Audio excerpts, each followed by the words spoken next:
Magandang araw sa lahat ng mga nakikinig dito.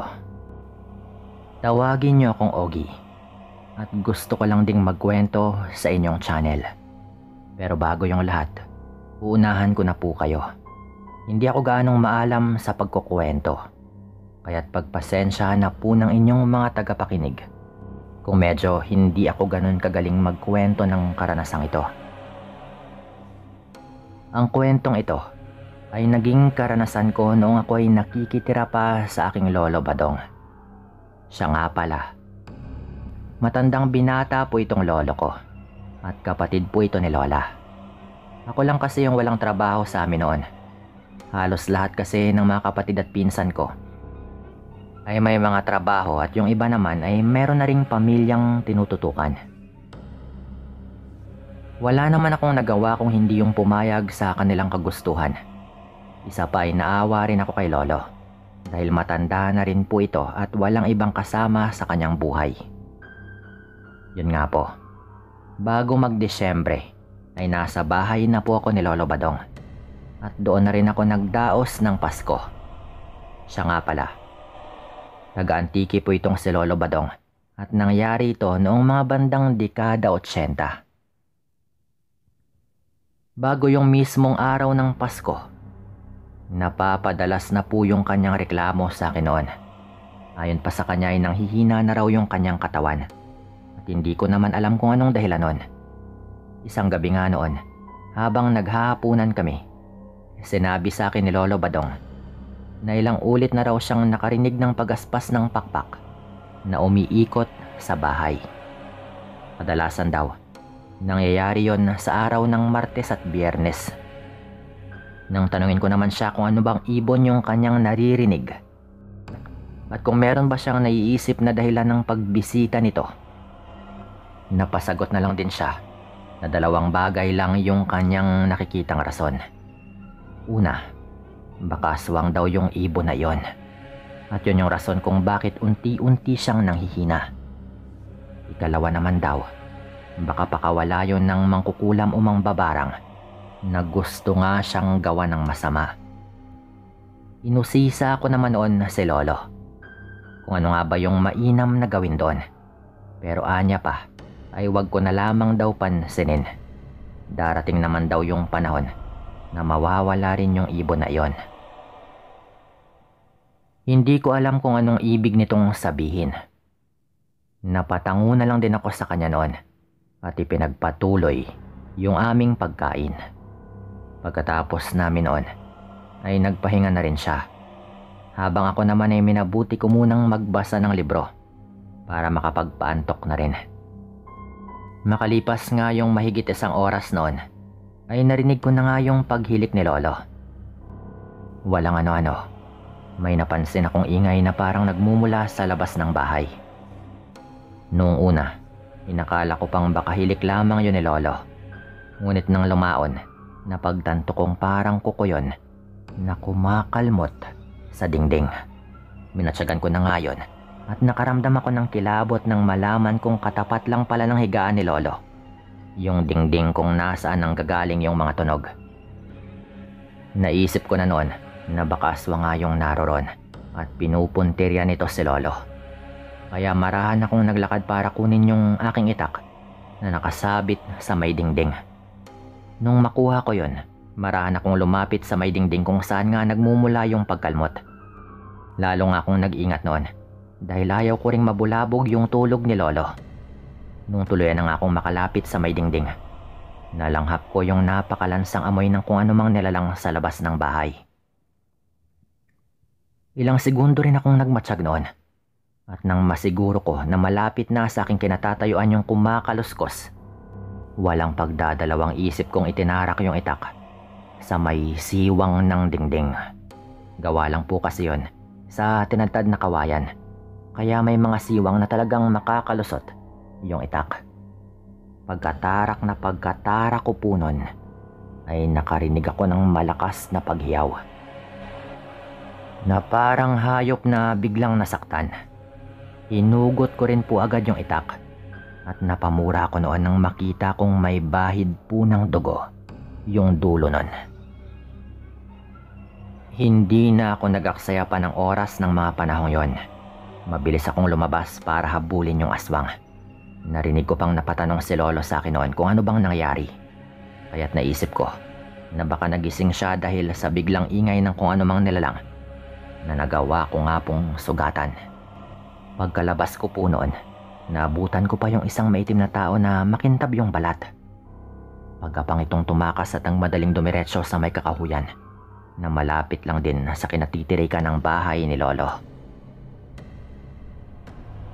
Napamura ako noon. At noon lang ako kinilabutan ng sobra. Hindi ko inaakala na magagawa kong sugatan yung aswang na yon sa kanyang braso. Ilang minuto pa akong nanatili sa labas ng bahay noon at minatsagan yung paligid. Tinignan ko rin yung dingding na katapat ng higaan ni Lolo. At nakita kong may mga kalmot nga doon. Napansin ko rin yung bahid ng dugo sa may lupa na marahil ay nagmula sa sugat na tinamo ng nilalang na iyon. Habang nasa labas ako, narinig kong nagtanong si Lolo kung anong meron sa labas at nagmamadali ako. Hindi ko naman nailihim sa kanya noon at sinabi ko nga yung patungkol sa nilalang na nagawa kong sugatan. Sinabi ko rin na kumakaluskos yun malapit sa kanyang higaan, kaya't naalarma nga ako. Napamura naman noon si Lolo at sinabi nito na aswang na malamang yung nilalang na yon.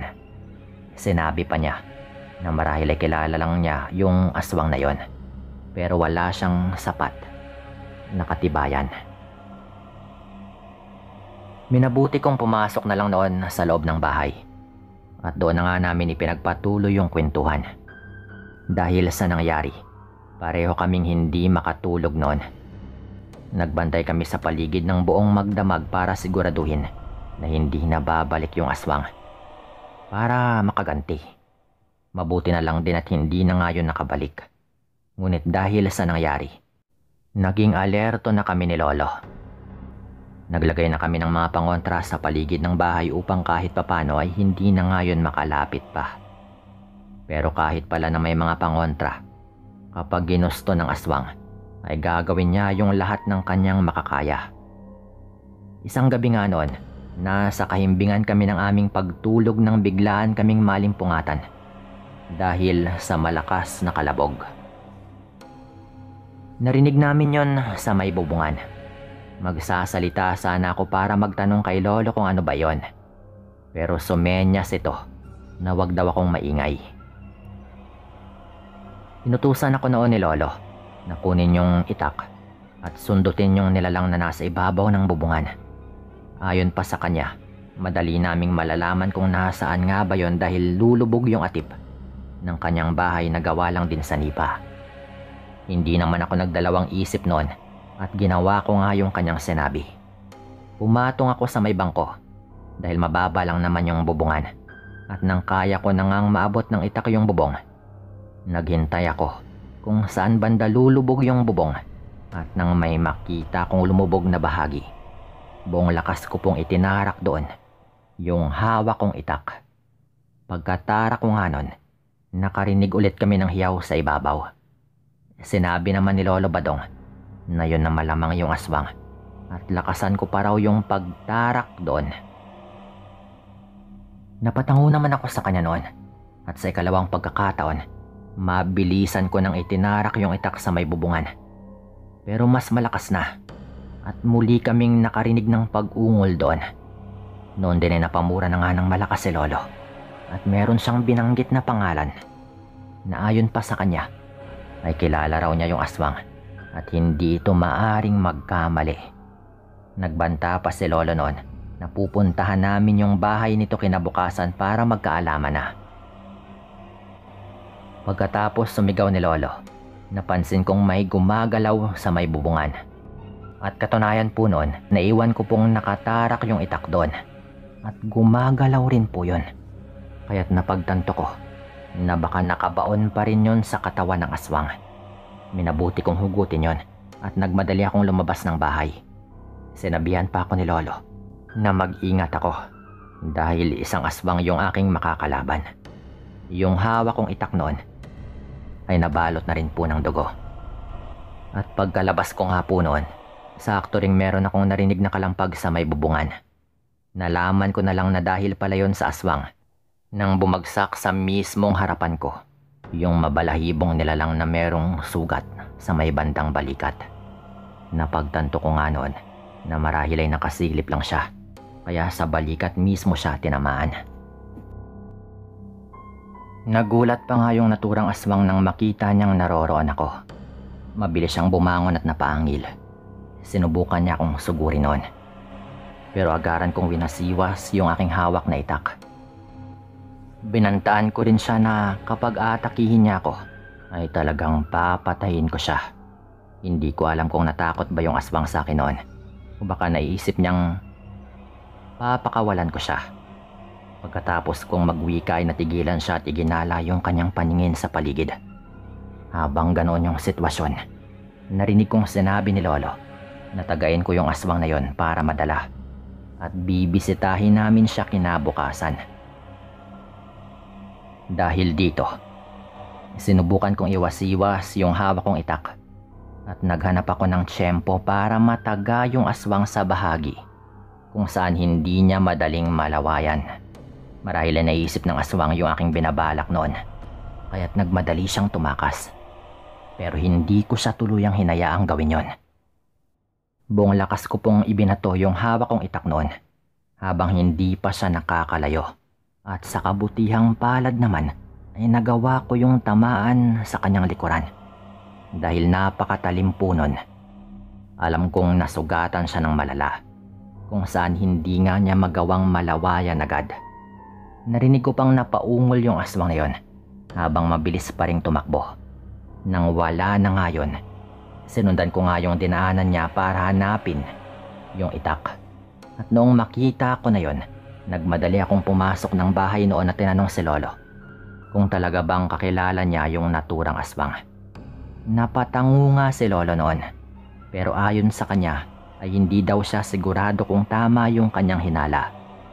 Sinabi pa niya sa akin noon na malalaman namin yun kinabukasan dahil kahit na mahina yung kanyang tuhod ay pupuntahan namin yung bahay ng hinihinala niyang aswang ng gabing yon. Nakatulog kami ng gabing yon dahil kampante kaming hindi na rin yun babalik. Kinabukasan nga po noon ay maaga kaming nagising. Hindi na kami nakapagkape noon dahil umalis po kami agad. Ayon pa kay Lolo, puntahan daw namin yung pinaghihinalaan niyang aswang na taga-kabilang baryo lang din daw. Ilang ulit daw kasi niyang nakita yon na dumadaan sa may tapat ng kanyang bahay noong wala pa ako roon. Tinungo nga namin yung kabilang baryo at nakarating kami sa may dulong bahagi nun. Walang gaanong bahay ron. At yung tanging nakatirik sa bahaging yon ay nag-iisang bahay kubo. Sinabi rin ni Lolo na yun yung bahay ng bantog na aswang sa kanilang lugar na nakita nga niyang umaali-aligid sa bahay. Kaya subukan daw naming kumustahin. Ayon pa kay Lolo, sulang daw yung pamamaraang yon at mamamatay raw yung aswang kapag ginawa ito sa kanya. Kumbaga, puntahan mo agad ito bago pa maghilom yung kanyang malubhang mga sugat. Tumungo nga kami sa isang kubo ron at noong nasa tapat na nga kami nun, naging panay po yung aming pagtawag sa taong naroon. Pero kahit na nakailang tawag na kami walang sumasagot. Dahil doon ay sinabi ni Lolo sa akin noon na puwersahan na naming pasukin yung kubo. Dahil baka nagtatago lang yung aswang doon dahil sa takot. Ginawa ko naman yung kanyang kagustuhan noon at buong lakas po naming tinulak yung pinto ng bahay. Pagkabukas noon, pinasok namin ni Lolo yung kubo at nagulat kami sa aming nakita ron. May isang lalaking nakabigti at merong sugat sa may bandang balikat at likuran. Napamura noon si Lolo at sinabi niyang tama yung kanyang hinala. Ayon pa kay Lolo, baka natakot raw yun na maibulgar nga sa mga tao yung tunay niyang katauhan. O baka hindi na rin daw niya kaya yung kanyang pagiging aswang. Lalo at parang sumpa daw yon sa mga taong nagkaganon. Medyo ilang minuto rin kasi kaming paikot-ikot doon at tawag lang kami ng tawag kung meron bang tao bago namin pinasok. Alam na rin daw niya marahil na susulangin nga namin ito. At wala na rin siyang magagawa kapag nangyari yon kaya kinitil niya yung kanyang sariling buhay. Dahil sa nangyari, minabuti na lang namin ni Lolo na umalis sa kubong yon. Baka raw kasi kami pa yung pagkamalang pumatay sa lalaking yon at makulong pa nga kami. Mabuti na nga lang at walang makabahayan sa bahaging yon, kaya't walang nakakita na pumunta kami roon. Pagka-uwi namin sa bahay ay pinag-usapan pa namin yung patungkol doon. At ayon kay Lolo, marami na ring nabiktima yon. Dahil hindi naman ito nahuhuli sa akto, walang nakapagpatunay na siya nga yung umaaswang sa mga biktima. Siguro kung hindi ko nga siya nasugatan ng aking itak, baka hindi pa rin natuldukan yung kanyang pamimiktima. Mabuti na lang at naging alerto din ako at nagawa kong ipagtanggol si Lolo mula sa aswang na yon. Binalita rin po pagkalipas yata ng 2 araw yung pagkamatay nito. Siyempre ay nanahimik na po kami pero alam namin yung totoong nangyari. Bilib rin po kami sa kanyang lakas ng loob. Nakitilin yung kanyang sariling buhay nung malaman niya na naroon na kami. Dito ko na rin po tatapusin yung kwentong ito at maraming salamat po sa inyong lahat.